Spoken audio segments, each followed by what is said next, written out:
ابو ہریرہ رضی اللہ عنہ سے مرفوع مروی ہے، انبیاء الاتی باپ کی طرف سے بھائی ہیں۔ ان کی مائیں الگ الگ ہیں لیکن ان کا دین ایک ہے، اور میں عیسیٰ بن مریم علیہم السلام کے زیادہ قریب ہوں، کیونکہ میرے اور ان کے درمیان کوئی نبی نہیں۔ وہ آسمان سے اتریں گے، جب تم انہیں دیکھو گے تو انہیں پہچان لینا۔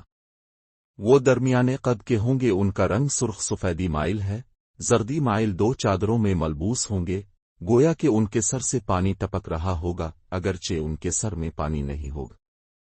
وہ لوگوں سے اسلام پر قتال کریں گے، صلیب کو توڑ دیں گے، خنزیر کو قتل کر دیں گے اور جزیہ ختم کر دیں گے۔ اللہ تعالیٰ اس زمانے میں اسلام کے علاوہ تمام مذاہب کو ختم کر دے گا، اور اللہ تعالیٰ مسیح دجال کو ہلاک کر دے گا۔ زمین میں امن قائم ہو جائے گا، حتیٰ کہ شیر اونٹوں کے ساتھ، چیتے گایوں کے ساتھ اور بھیڑیے بکریوں کے ساتھ چرا کریں گے، بچے سانپوں کے ساتھ کھیلیں گے، لیکن وہ انہیں نقصان نہیں پہنچائیں گے کہ وہ زمین میں 40 سال رہیں گے، پھر فوت ہو جائیں گے اور مسلمان ان کا جنازہ پڑھیں گے۔